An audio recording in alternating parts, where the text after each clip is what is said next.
Hello y'all, hope you're all doing well. This is RJ here in Elizabeth City, North Carolina. This is right off of Main Street here. The Pasquotank River flows off in the distance right at the end of this road. I'm right here in this plaza where this is Confederate Memorial right here. Off to the left here you see the Pasquotank County Courthouse, which dates back to 1882, built on a previous site.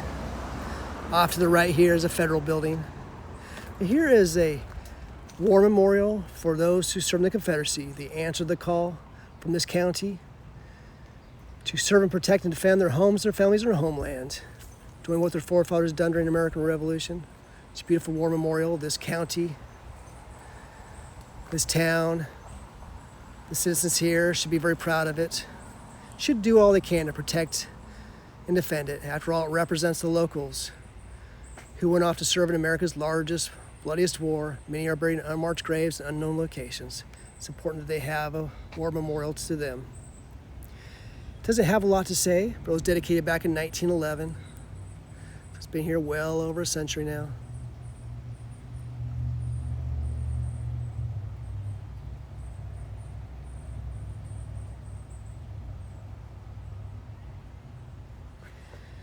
Memorial has been much appreciated for all those many years, made possible by the private donations that were collected by the United Daughters Confederacy, all those donations from mothers and fathers and sisters and brothers and family members and friends, all those who went off to serve in America's largest war. Find all those years. It wasn't until recently when there's that George Floyd issue that happened about 5 years ago up in a northern Union state, way up north, where there wasn't a Confederate monument with hundreds and hundreds of miles. For some reason they started wanting to attack memorials way down in the south, over thousands of miles away.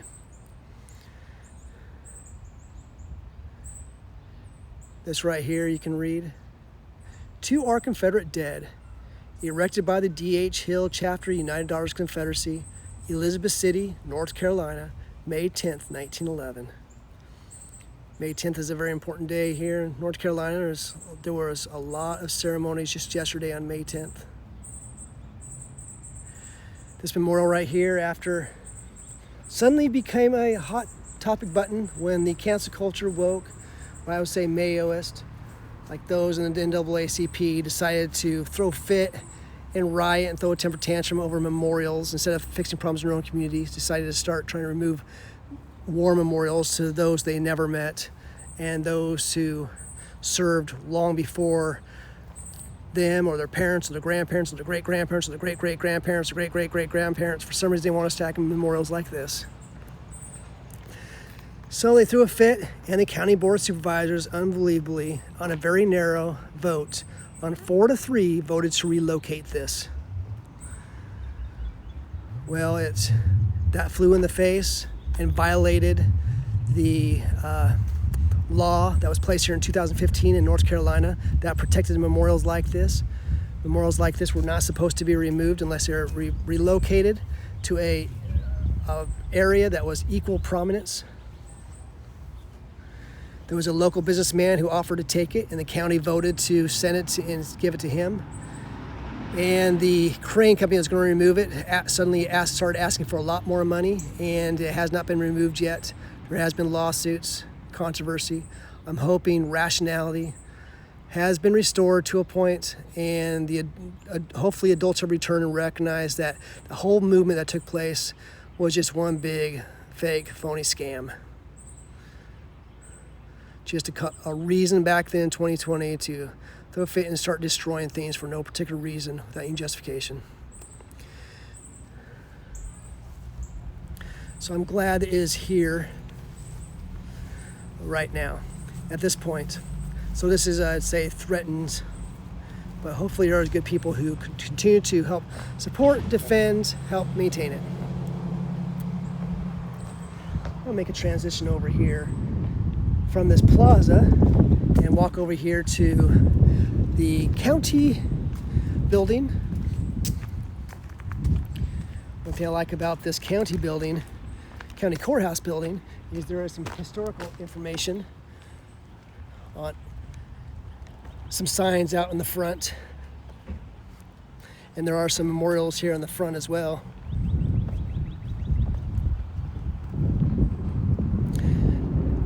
The courthouse that was here suffered the same fate as many other courthouses across the South and across Dixie, where it was actually burned down. It was plundered and looted and burned down by the Union soldiers. And I'm glad that was saved here. You can read out to the front. Pasquotank County Courthouse, 1882. The 5th courthouse in the county, second on this site, replaced the wooden structure erected about 1799 and burned during federal occupation of the city in 1862. Records dating from about 1700 were saved by Arthur Jones and hidden in a barn until the end of the war. It's usually the only way you can have saved them. You had to hide the records from those thieving Union soldiers that are coming through here.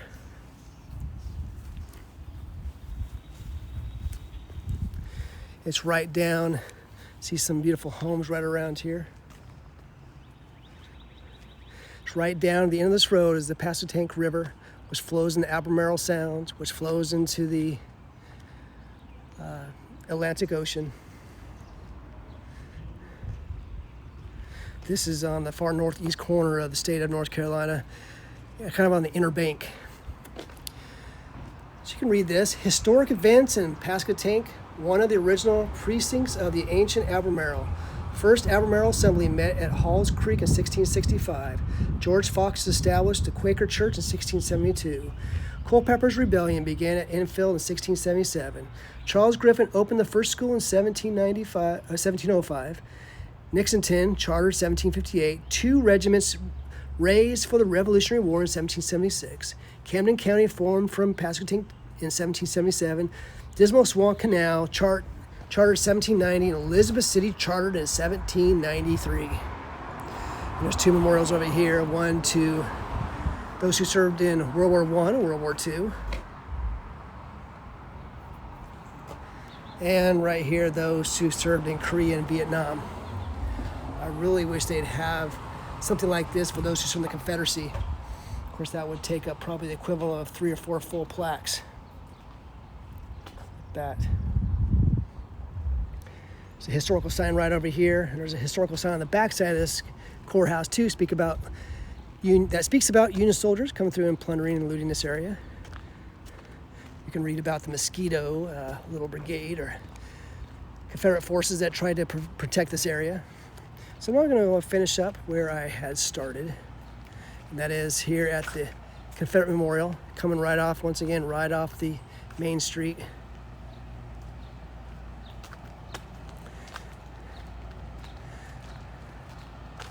It really deserves to be here forever. Just if people just recognize, not try to get us upset about what's happened in the past.